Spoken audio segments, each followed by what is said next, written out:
Hello, I'm Pastor George E. Lawrence Sr. of New Breed Ministries, located right here in Lithonia, Georgia. I want to share with you all today some issues regarding family.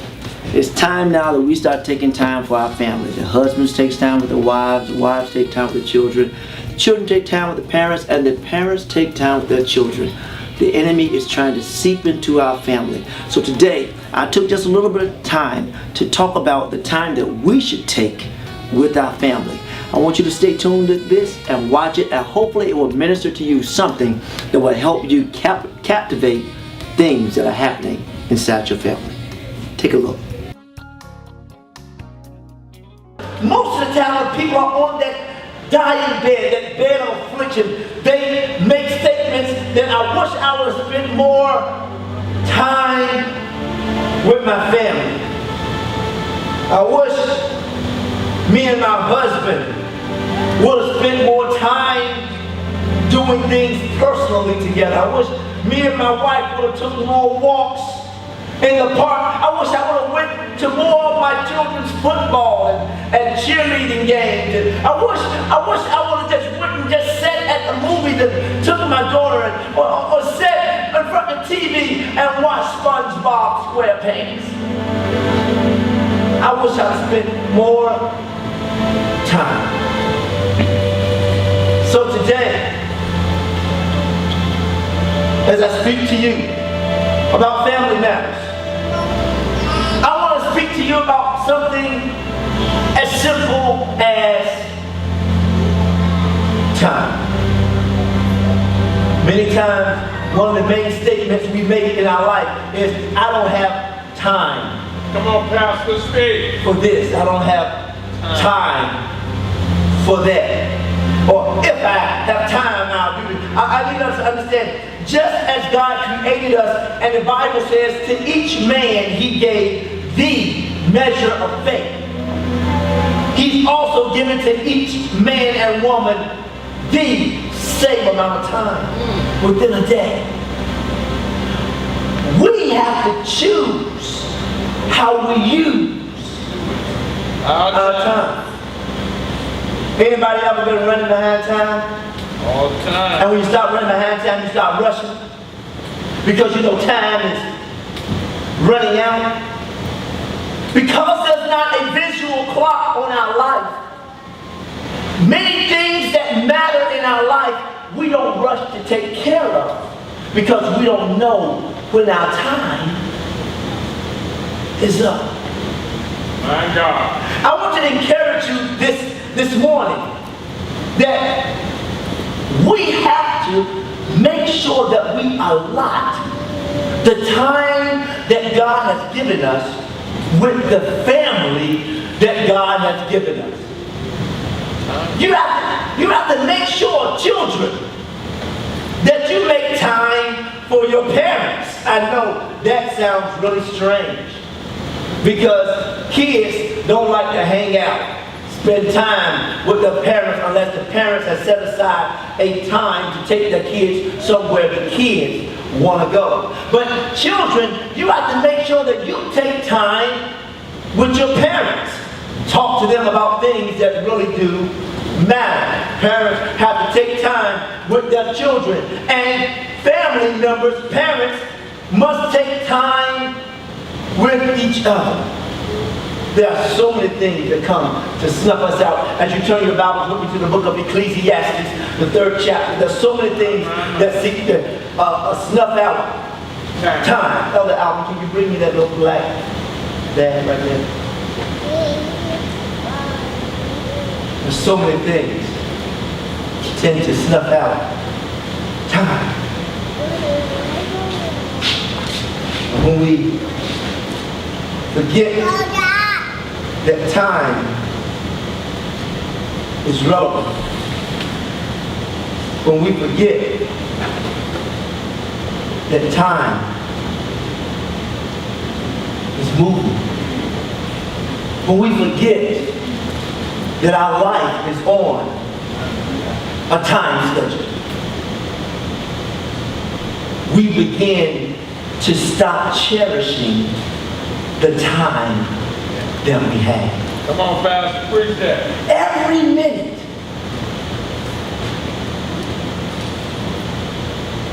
That we have is precious. I know some of you saying, Pastor, if we preach for 10 minutes, I might do that. Because I got a time Go limit. ahead, preach. And many of you will be watching as I minister. Every now and then your eye will go To the clock. from me To the clock. to the time. And I just might have to be on a good point that has hit you. And you'll be wondering, do we have enough time to finish? I need you to understand that we all have an allotment of time that we don't know. And every second that you have is precious. Anybody ever been tired and you went to sleep? How many of us got a snooze on our clock? 10 minutes really ain't a lot. But when you're tired and that clock goes off, you hit that snooze. And as soon as you go back to sleep, the clock going off again. Because that 10 minutes was just that quick, but you needed that 10. So if you thought about, man, 10 minutes, and then I'm going to go and get up. No, you said, give me that 10 minutes. And that 10 minutes to you is precious. Can I get you to understand that that moment when your child walked out that house to go to that bus stop, Come on, Pastor. that 1 minute before they left, when you was in the room brushing your teeth and they came knocking at the door and you told them, I don't have time. That time is the time you had to make, because time was winding down. And you can never get time back once time is gone. The Bible tells us in Ecclesiastes, the 3rd chapter, it says, to everything there is a season. Yeah. And a time. To every purpose under the heaven. To everything there is a season. And a time. For the purpose under the heaven. A time to be born, and there's a time to die. See, many times we only like to look at the one side of the coin and not realize that there's another side of the coin. We celebrate birth and we mourn death. But we got to understand that there is a time to be born and there's a time to die. What happens in the middle is what's important. But most of the time we don't talking about family matters here. Most of the time we as parents, we don't like to talk about death. Death is a sad story, but it's an inevitable story. Sometimes when we speak to our children about, because you don't know how the clock is ticking. My God. For you, son, daughter, you got to seize the time. You got to take control of the time. It says there's a time to plant and a time to pluck up that which is planted. Some of us thinking harvest time, and we're thinking farming time. But a time to plant means there's a time to sow. It means there's a time to impart. And a time to pluck up means that sometimes we have to unroot things that are in our children. We have to unroot things that are in our past in order for our future to really blossom. My God. There's a time for us to impart things into our family other than in a time of crisis. If our children get used to us talking to them, then when we have to talk to them, they won't think that there's something wrong. If our husband gets used to the wife talking to him, then when she said I have to talk, he won't think there's something wrong. If the wife gets used to talking, then there's a time to impart, there's a time to plant, and there's a time to say, you know what, there's a season in your life that time of acting is over. You know, we have a few, I think we have 3 of our graduates in here that graduated in 2014. And there's some things that they could do before they graduated that you can't do now and get the same punishment that you did when you did before you graduated. Come on, Pastor. That season of immaturity It's over. is over. That season where people will look at you and just let it slide by because you were just a child, that season It's over. is over. Now you're responsible for the decisions that you make. Now when you get in trouble, they won't call your mom. They won't call your dad. You're responsible for your own action. That season is over. The time is ticking. It says there's a time to kill and a time to heal.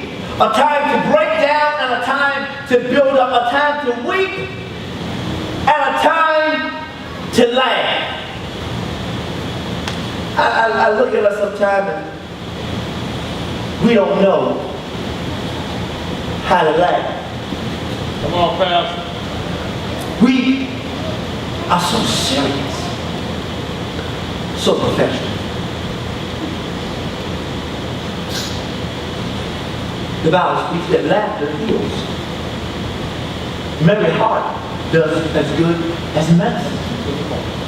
But sometimes we don't know. Anybody ever been mad if something happened and you wanted to laugh and you helped to laugh in?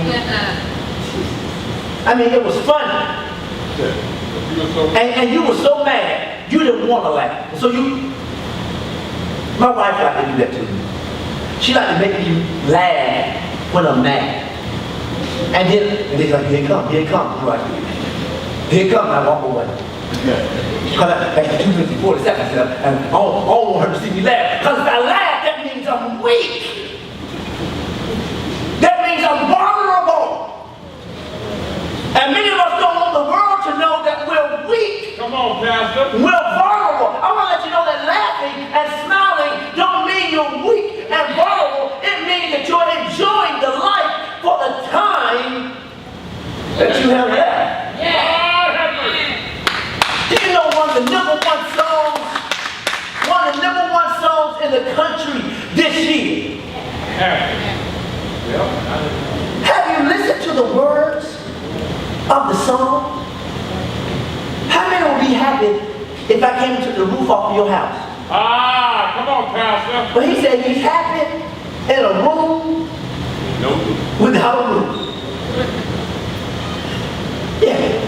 I mean, and sometimes you can be sad and you'll hear that song and your whole environment, your whole atmosphere will change because you realize there's a time to laugh.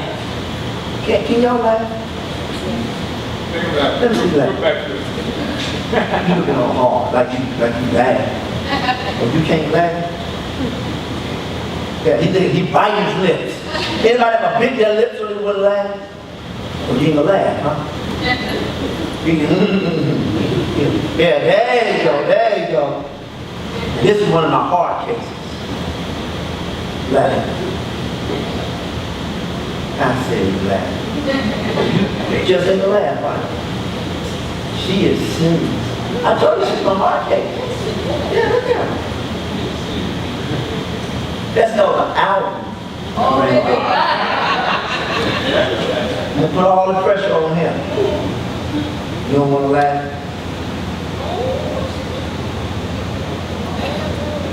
Oh, make a laugh. You want to laugh? You want to laugh?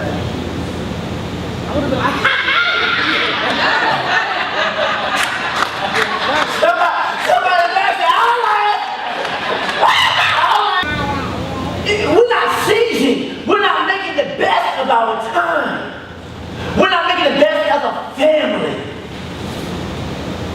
It's not easy to make time for every everything, but you gotta learn to prioritize and make time for the things that are important to you. My family is important to me. That's the way God showed it to me, young people and old people and all the people, black people, white people, fat people, skinny people, all the people in the house, all the people in the house. This is what God told me.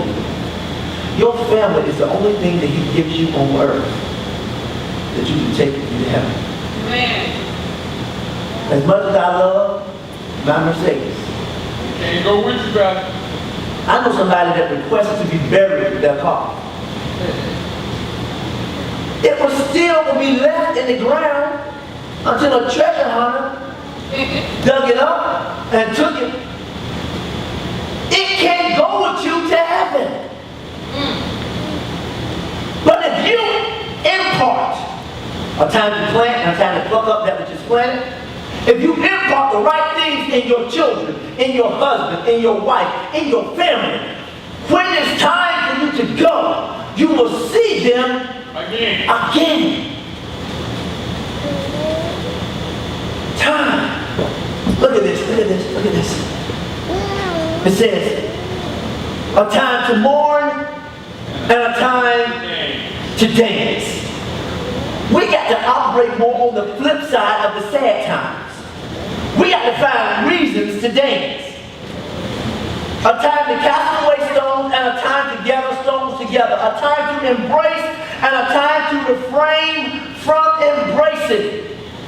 You know, they talk about there's a 3-letter word that ministers healing almost like laughter. It's called a hug. Come on, Pastor. It's called a hug. Do you know a hug can break you down?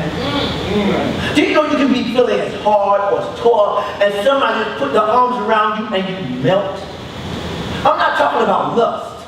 I'm talking about love hug. I'm talking about an embrace of affection and care and concern. That when you find someone, if you know that the whole time that there was up giving words of accolades regarding Tammy on yesterday, some people they started crying, and the pastor would come up, put his hand on their shoulder, and embrace them. And it, for some reason, it gave them strength to continue. Can I say something? Sometimes your children don't need a spanking. They need a hug. Sometimes your spouse don't need to be nagged. They need a hug. Sometimes your spouse don't need to be told what to do. They need a hug. See, that hug will release something in them for that man that wants to be the head of his house. Come on, Pastor, help us out. Wife won't follow him for no reason. Sometimes if you just give her a hug, she may say, baby, what you want to do? My God. Men are still you always telling him, you need to do this, you need to do that, you need to do this, you need to do that, you need to do this, you need to do that. This is what you need to do, this is what you need to do. Maybe if you just give him a hug, My God. he'll say, baby, What you need? what you need me to do? Teach that, Pastor. Your children that won't clean their room, won't come home on time, won't talk to you, talk to everybody else. They're on the phone 100 hours a day, but don't have 10 words to say to you. Every now and then, maybe you just walk up to your children and give them a hug. A hug. Listen, I know it's not easy. And that hug can't be a hug like, come here. Come here. No, come here. No. It got to be a hug and embracement. An embracing that says, come hell or high water, I got you. It's a time to embrace. It's not in our family anymore. Especially men. We got to learn. Men, you got to learn how to hug your sons. Come on, Pastor. Let them know that ain't nothing wrong with sharing love. I hope you enjoyed that segment. It is very important that we understand how important our family really is. To not put too much time in our job and things going around than our family. I want you to also take your time and think about and pray about coming to see us and joining us at New Breed Ministries. We're located in Lithonia, Georgia, 1994 Stevenson Road. That's once again in Lithonia, Georgia. And you can even take a view of our website at www.newbreedministries.net, as well as our Facebook account at www.facebook.com/IamNewBreed. Hey, let's make these changes in our life and see what God has in store for you. Until next time, God bless.